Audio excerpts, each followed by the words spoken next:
नमस्ते।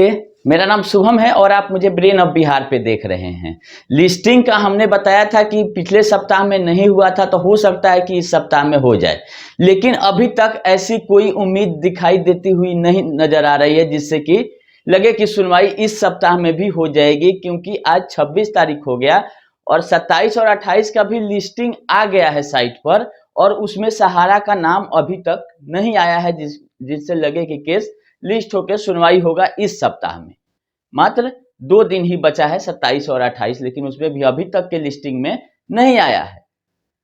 एक नंबर का अपडेट यही है कि अभी कोई लिस्टिंग का नया इंफॉर्मेशन नहीं है, क्योंकि 26 और 27 जो कोर्ट नंबर 7 है उसमें MM सुंदरेश सर जो जस्टिस हैं वो नहीं अवेलेबल हैं, और उस बेंच में संजीव खन्ना के साथ दूसरे ये जज साहब को दिया गया है। हाँ, रही बात कि अगर सप्लीमेंट्री लिस्टिंग होती है अगर एकाएक, तो सुनवाई होगी, अन्यथा रेगुलर हियरिंग में आपका मैटर नहीं लिया जा रहा है। हो सकता है कि 27 को 28 को जस्टिस साहब आ जाएं और केस को लिस्ट किया जा सकता है, लेकिन अभी तक कोई ऐसा इंफॉर्मेशन नहीं है, जिससे कि उम्मीद कम ही है कि इस सप्ताह में सुनवाई होगा। अब चले जाइए, अब 1 तारीख के बाद सैटरडे संडे आ जा रहा है, 1 तारीख के बाद अगर फिर नया कुछ डेट रहेगा तो हम आप लोगों को बताएंगे। ये बात हो गई सुप्रीम कोर्ट की, जिसकी बेसब्री से सब लोगों को इंतजार थी कि हो सकता है कि 18, 19, 20 को लिस्टिंग नहीं हुआ तो इस सप्ताह में हो जाता, क्योंकि कॉम्बिनेशन जो था अभी भी वही स्थिति है। कोई 3 जजों में से कोई एक जज एक दिन अब्सेंट रह रहे हैं, जिसके चलते बेंच नहीं बन पा रहा है। अब देखिए सुप्रीम कोर्ट का जो सिस्टम है, जिस हिसाब से होगा लिस्टिंग, हम लोगों को तो इंतजार ही करना है और जो अपडेट रहेगा सही सही वही बताना है। अगर कुछ इसमें एकाएक लिस्टिंग होता है तो हम आप लोग को बताएंगे। दूसरा एक अपडेट है कि 10 अप्रैल को सहारा के 2 कंपनियों का मैटर सुना गया था सुप्रीम कोर्ट में। एक था सहारा क्यूसप गोल्ड मार्ट लिमिटेड और दूसरा सोसाइटियों का मामला सहारा क्रेडिट और स्टार मल्टीपर्पज का। इस दोनों मामलों को डिस्पोज ऑफ कर दिया गया है, बोलिए कि डिसमिस कर दिया गया। तो मामला क्या था? तो मामला था कि क्यूसप का एक नया रिट पिटीशन डाला गया था कि क्यूसप गोल्ड मार्ट लिमिटेड का रिफंड का मामला था।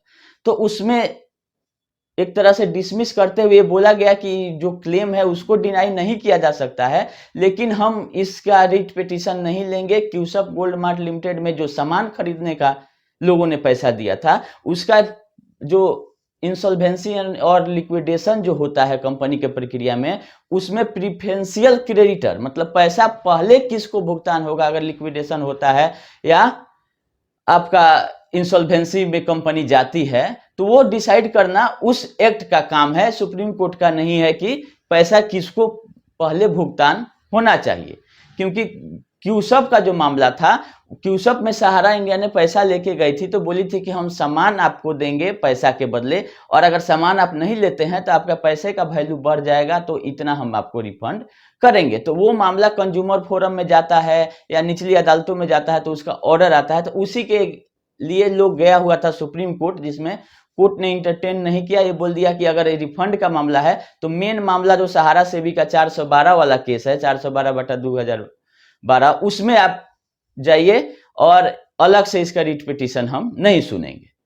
रिफंड आपका हम डिनाई नहीं करते हैं, लेकिन अब मेन सहारा से भी विवाद में जाइए या जिस मामले में आपको जाना है जाइए, इंटरटेन नहीं किया गया।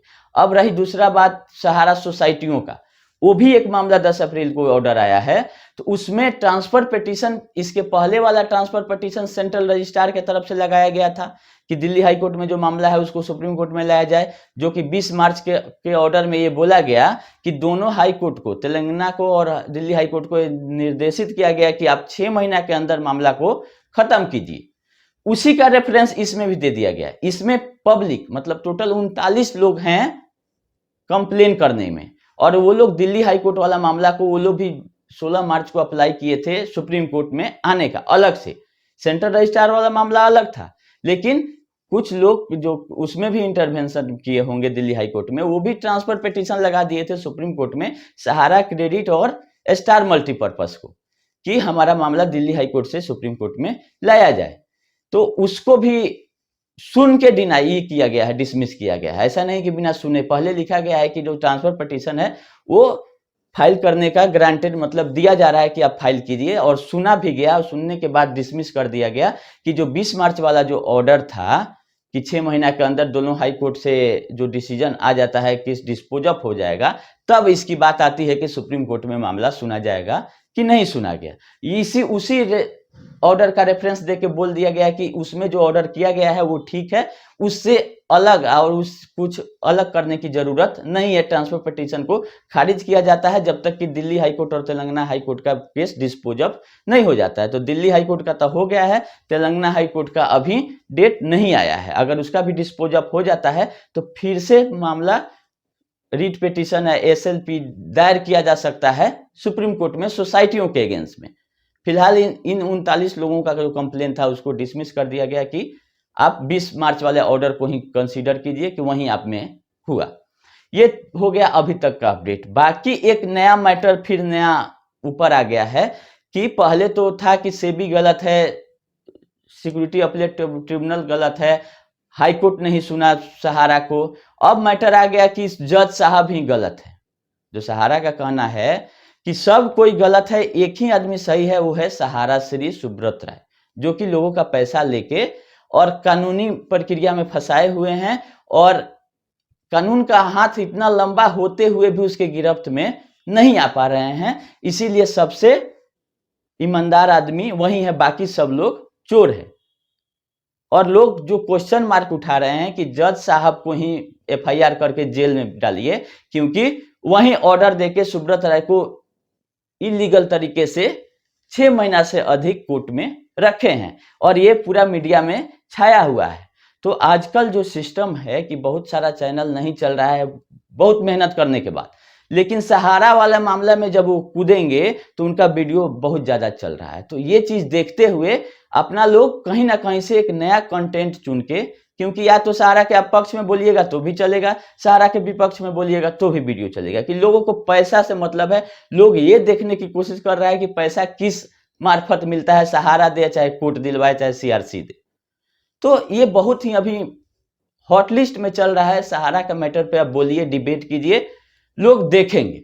और खासकर अगर सहारा के पक्ष में और सुब्रत राय के पक्ष में आप बोल दीजिए कि उनके साथ तो अन्याय हो गया, तो और लोग जो उनके एजेंट हैं, जो इनको लगता है अभी भी कि हाँ सहारा ही ठीक थी, वो शेयर कर रहे हैं और बोल रहे हैं कि सहारा ठीक थी और सारा सिस्टम देश का गलत है, जिससे देश पूरा चल रहा है। उनका कहना है कि सुब्रत राय को जेल में 6 महीना से ज्यादा रखा गया, ये इलीगल है। ठीक है, उसको भी चैलेंज किया जा चुका है। राम जेठमलानी से बड़े वकील नहीं ना है जो भी डिबेट कर रहे हैं। हम ये कहना चाहते हैं, कपिल सिब्बल हैं, राम जेठमलानी हैं, जो कि सहारा इंडिया से पैसा लेके सहारा इंडिया का केस लड़ते हैं। अब सहारा को बताने की जरूरत नहीं है कि आप कौन सा केस किस पे कीजिए, क्योंकि सहारा इंडिया ही ऐसी कंपनी है जो कि इतना चक्रव्यूह रच के और बचते हुए आ रही है 8-10 साल से, और इसको समझाने की और बताने की जरूरत नहीं है कि आप कोर्ट में क्या कीजिए, इतना इसका लीगल टीम मजबूत है। और जो भी वकील रखती है वो छोटे मोटे वकील को नहीं रखती है, क्योंकि इसके पास पैसा है, पैसा देगी तो बड़े वकील को हायर करेगी। तो जिस मैटर को ऑलरेडी सुप्रीम कोर्ट में सुना जा चुका है, ऑर्डर भी आ चुका है, उसको डिनाइड, ये मैटर उठा था कि हाँ 6 महीने से ज्यादा आप नहीं रह सकते हैं। अब फिर से उसमें मिर्च मसाला मिला के अपना चैनल चलाने के लिए लोग इसको हाईलाइट कर रहे हैं कि कुछ नहीं है, तो इसमें एक नया चीज ये कर दो कि लोगों को लगे कि हाँ ये चीज अच्छा है। तो ये सब मोह माया है, इससे कुछ होने जाने वाला नहीं है।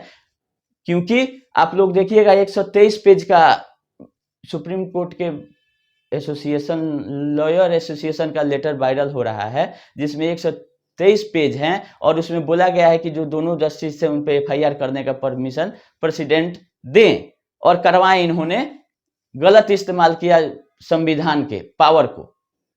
तो वो तो मामला की केस पेंडिंग है अभी भी, और 2 मई 2023 को टेंटेटिव डेट भी दिखा रहा है। तो उसमें सुनवाई होगा, जो होना होगा उस समय। मान लीजिए कि वो जस्टिस से अब तो नए जस्टिस होंगे, तो वो कोर्ट के अंदर विचाराधीन है कि हाँ गलत हुआ था कि सही हुआ था।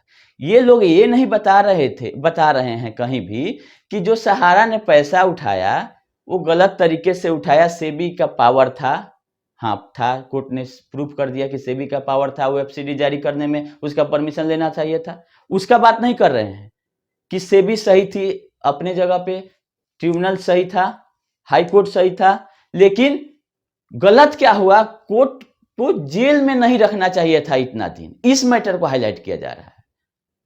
बाकी सब ठीक है, सहारा सुब्रत राय ने गलती किया, डाइवर्जन किया, ये सब लोग मानने के लिए तैयार है। जेल में कम 6 महीना से ज्यादा नहीं रखना चाहिए था इनको। तो इनको बेल पर इसीलिए भेजा गया था कि जल्दी जाइए और अपना संपत्ति का निपटारा करके अब पैसा जमा कराइए, जो कि इन्होंने नहीं किया था। जिस ऑर्डर से इनको जेल भेजा गया था, तो इस जो 123 पेज वाला ऑर्डर में जो सुप्रीम कोर्ट के ये एडवोकेट लोग भेजे हैं प्रेसिडेंट को, इसमें पहला गलती हम आप लोगों को बता देते हैं। जो इसमें रेफरेंस पहला ही दिया गया है कि 4 मार्च 2012 को ऑर्डर दिया गया सुप्रीम कोर्ट के कि सहारा श्री को जेल में रखा जाए। सुनवाई हुआ, वहीं से जेल भेज दिया गया। तो यही गलत है, पहला ही रेफरेंस गलत है। 4 मार्च 2012 लिखा हुआ है। तो मेरा कहना यह है कि किसी जज साहब या किसी पर उंगली उठाने के पहले अपना देखिए कि हम कितना हद तक सही हैं। पहला ही रेफरेंस गलत है, और प्रेसिडेंट के सामने, भारत के जो प्रेसिडेंट हैं उनके पास इतना टाइम है कि 123 पेज का आपका ऑर्डर पढ़ रहे हैं, और पहला ही रेफरेंस आप गलत दिए हैं, तो उसको तो कूड़ादान में डाल दिया जाएगा कि 4 मार्च 2012 नहीं था ऑर्डर, 4 मार्च 2014 था। तो हो सकता है टाइपिंग मिस्टेक है आपका, तो अपने दुरुस्त कीजिए टाइपिस्ट को पहले, कि पहला ही रेफरेंस गलत हो गया तो टोटल आपका मेहनत पे पानी फिर जाएगा। हाँ, ये एक तरह का कंप्लेन है जो कि प्रेसिडेंट सर के पास किया गया है, मैडम जो है द्रौपदी मुर्मू के पास। अब वैसा लाखों कंप्लेन सहारा के खिलाफ में गया है सीआरसी में, राष्ट्रपति, प्रधानमंत्री और चीफ जस्टिस के पास। तो उसका क्या हुआ? जो हाल उसका हुआ वही हाल इसका होगा। इसमें क्या नया चीज है कि हाँ आपका सुना जाएगा? जो आदमी पब्लिक का पैसा लेके नहीं दे रहा है, आम पब्लिक का, तो उसका कोई राइट नहीं है, कोई उसका संविधान में कहीं कुछ नहीं है कि उसको प्रोटेक्ट कैसे किया जाए। लोग बात कर रहे हैं सुब्रत राय को 6 महीना से ज्यादा जेल में क्यों रखा गया। तो इसमें जो होगा कोर्ट में 2 मई को अगर टेंटेटिव दिखा रहा है, अगर कुछ लिस्टिंग होगा तो अपडेट रहेगा तो हम बताएंगे। ये सब मोह माया है, इसके चक्कर में आप लोगों को नहीं पड़ना है। सहारा को लोग नहीं सिखाएं कि उसको केस कैसे लड़ना है। वो 10 साल से केसेस के भरोसे अभी तक खींचते आ रही है, ना जेल गई ना कुछ हुआ, उसको कानूनी पेच में फंसाए हुई है। तो मेरे पास ये ऑर्डर है 4 मार्च 2014 वाला। इसमें लिखा गया है कि sufficient opportunity have been given to the contemnor fully comply with the order. मतलब 2012 का जो ऑर्डर था उसको कंप्लाई करने के लिए सफिशिएंट अपॉर्चुनिटी देने के बाद भी ये नहीं किए काम। तो और इनका जो स्टैंड था वो अनरीजनेबल स्टैंड, ये सेबी में भी रखे हैं, स्टेट में भी रखे हैं, और हाई कोर्ट में, इवन सुप्रीम कोर्ट में अनरीजनेबल। कोर्ट का यही कहना था कि जिसका कोई औचित्य नहीं है वहीं ये स्टैंड पर कायम है पिछले 10 साल से कि हम सही हैं। इसीलिए इनको अगले डेट तक, जो अगला डेट पड़ेगा हियरिंग का, तब तक के लिए जेल भेजा जाए। यही ऑर्डर में लिखा गया है जो 4 मार्च 2014 को आया है। और उसके बाद डेट पढ़ते गया और इनका ये आपका डिटेंशन बढ़ाते गया। तो इसके अगेंस्ट में खुद राम जेठमलानी ने अपील फाइल किया, जिसका जजमेंट 173 पेज का जो इसमें जिक्र किया गया है आया हुआ है कि नहीं, कोर्ट को पावर है कि आपको डिटेन कर सकती है, तो की है। अब इसका जो होगा फिर आप लो जाइए केस कीजिए। यूट्यूब पे खड़ा होकर बोलने में और कोर्ट में बोलने में, जज साहब के सामने बोलने में बहुत फर्क होता है। चौकी पे जो है ना ताल खूब बैठता है, लेकिन जब ढोलक पकड़ा दिया जाता है तो सब ताल खत्म हो जाता है। तो हम वही कहना चाह रहे हैं कि जो आप जाइए ना केस फाइल कीजिए, अगर कहीं जगह है तो उनके खिलाफ आप फाइल कीजिए। केवल यूट्यूब पर लोगों को बलगलाना और लोगों को एक नया मुद्दा दे देना जो कि कहीं से सही नहीं है, लोगों का भुगतान कैसा हुआ इसका आवाज आप कहीं नहीं उठा रहे हैं। 18, 19, 20 को लिस्टिंग नहीं हुआ था, क्यों नहीं आप हड़ताल किए सुप्रीम कोर्ट में? जब आपका एसोसिएशन है कि सहारा वाला मैटर पब्लिक के हित में है और उसका 25,000 करोड़ रुपए एमबी वैली नीलामी का मैटर सुनवाई होना था और इसका डेट टाल दिया गया अभी तक, तो इसके लिए आप करते तो हमको अच्छा लगता, लोग भी खुश होते कि हाँ एसोसिएशन कुछ कर रहा है, लेकिन एसोसिएशन क्या कर रहा है, सहारा इंडिया को 6 महीने से ज्यादा जेल में क्यों रखा गया, जिससे कोई पब्लिक को मतलब नहीं है। पब्लिक को मतलब है अपने पैसा मिलने से, तो उसका रास्ता साफ होगा, सुनवाई होगा तब, एमबी वैली का नीलामी होगा तब। तो वो सब जो मामला सुनवाई के लिए आना है, उसके लिए कोई नहीं आगे आ रहा है। कोई चैनल नहीं बोल रहा है कि हाँ हम इसके लिए आवाज उठा रहे हैं कि सुप्रीम कोर्ट में डेट क्यों नहीं पड़ा, आप रजिस्ट्रार से मिलिए कि हाँ इसको लिस्ट कराया जाए, हम लोग नहीं तो नहीं ये करेंगे, आंदोलन करेंगे। तो लोग, पब्लिक रोड पे चिल्ला रहा है, छोटे छोटे यूट्यूबर लोग हल्ला कर रहे हैं, लेकिन जो जिनका पावर है, जो उनका पहुंच है, वो लोग नहीं कर रहे। वो लोग क्या करेंगे, एक नया मुद्दा पब्लिक को दे देंगे जो कि सबसे हट के हो, ताकि वो हाईलाइट हो जाए पूरे दुनिया में कि हाँ ये कौन किया। होना जाना कुछ नहीं है, लेकिन कौन किया। सुप्रीम कोर्ट के जज इनको आ रहे हैं ये मुआवजा देने 1 लाख करोड़ कि हाँ 1 लाख करोड़ ले लीजिए, आप बहुत महान आदमी हैं और आपको हमसे गलती हो गया, आप बहुत सही थे। तो खैर देखिए, देर लगता है कानूनी प्रक्रिया में, लेकिन ऐसा नहीं है कि कोई बच के निकल जाएगा। थोड़ा सा इंतजार और कीजिए, समय नजदीक आ गया है और जल्द ही एसएफआईओ वाला रिपोर्ट, ईडी वाला जो भी जांच चल रहा है उसका रिपोर्ट भी आ जाना चाहिए कि जो 18 डिपार्टमेंट को अमित शाह जी ने निर्देशित किया था, तो सब लोग अपने अपने काम में लगे होंगे। और रही बात 5,000 करोड़ रिफंड की, तो उसकी भी सीआरसी अभी कोई ऑफिशियल नोटिफिकेशन नहीं दिया है, तो इंतजार कीजिए। और लोग इतना ना कंप्लेन करा रहे हैं डीएम के यहाँ, इसके वहाँ, कंप्लेन करने का टाइम खत्म हो चुका है। और अभी कंप्लेन करवाने के चक्कर में लोग समझ लेगा कि मेरा क्लेम हो गया, जब रियल क्लेम शुरू होगा तो लोग नहीं कर पाएंगे। तो लोगों को कंफ्यूज नहीं कीजिए, थोड़ा सा इंतजार कीजिए सीआरसी के नोटिफिकेशन का, कि वहां भी चल रहा है प्रक्रिया कि ऑनलाइन ऑफलाइन जो भी आना होगा वहां से ऑफिशियल नोटिफिकेशन आने दीजिए। नहीं तो 10 बार कंप्लेन आप लोग करा दीजिए, कभी डीएम के पास कभी सीआरसी में। आज जब एक्चुअल पेमेंट वाला कंप्लेन करना होगा तो पब्लिक को पता ही नहीं चलेगा कि हाँ ये पेमेंट मिलने वाला कंप्लेन है। तो जल्द ही आना चाहिए सीआरसी की तरफ से, जितना प्रेशर है, जितना, क्योंकि बड़ा मामला है। सहारा को भी से भी कंसेंट लेना है, उसका क्या सिस्टम है रिफंड करने का और कितना करना है, इस सब कुछ पे मंथन चल रहा होगा। अभी 1 महीना भी नहीं हुआ ऑर्डर आए हुए, उसमें सॉफ्टवेयर भी डेवलपमेंट करने में टाइम लगता है, उसका टेस्टिंग होगा, तब जाके कहीं ना कहीं पब्लिक में, न्यूज़पेपर में नोटिस दिया जाएगा कि हाँ आप इस मोड में ऐसे अप्लाई कर सकते हैं। तो आना चाहिए, जल्द ही आना चाहिए, लेकिन लोगों को कंफ्यूज नहीं करिए। पैसा लेके आप लोग अप्लाई कहीं इधर उधर नहीं कराइए। जो जिनको कंप्लेन करना है, सीआरसी में भेजना है, तो सिंपल कंप्लेन लेटर भेज सकते हैं, उसमें कहीं कुछ ये नहीं है, किसी को रोक नहीं है कि आप नहीं भेजें। लेकिन रिफंड मिलेगा, सीआरसी का ऑर्डर आने दीजिए, नोटिफिकेशन आने दीजिए कि क्या गाइडलाइन आता है, तभी। अभी कंप्लेन होगा, चाहे वो डीएम के पास करें चाहे कहीं। तो डीएम साहब इतना दिन से 10 साल से 1 रुपया कोई डीएम दिलवा पाए हैं? नहीं दिलवा पाए। पैसा आना है सहारा से, जो दे नहीं रही है, वो बता रही है कि हम सही हैं, बिना पैसा दिए हुए ही हमारे लिए इतना लोग लड़ रहा है और हमको सही साबित कर रहा था, पैसा हम क्यों दे? हमारा गुणगान तो बिना सैलरी भी बहुत लोगों का बाकी है, लेकिन गुणगान वो सहारा का गाएंगे। पीएफ बाकी है लेकिन गान तो वो सहारा क्यों भुगतान करेगी? उसको तो बिना पैसा दिए हुए ही लोग उसका जय हो कर रहे हैं। तो सहारा भी समझ रही है कि मेरे भक्त बहुत ज्यादा हैं, बिना पैसा दिए हुए भी हम खींच के 2, 4, 5 साल और ले गए जा सकते हैं। और तब तक वो भुगतान नहीं करेगी जब तक ये इंटरनल लोगों को समझ में नहीं आ जाए कि चीटिंग तो उनके साथ भी की है कंपनी। खैर जो होगा सो अपडेट रहेगा। वीडियो लंबा हो रहा है, हम अगले वीडियो में आप लोग को अच्छे से समझाएंगे कि क्या मैटर हुआ था, ये जो ऑर्डर जो डिटेंशन का है और क्या क्या 173 पेज वाले ऑर्डर में है। अभी के लिए इतना ही, धन्यवाद।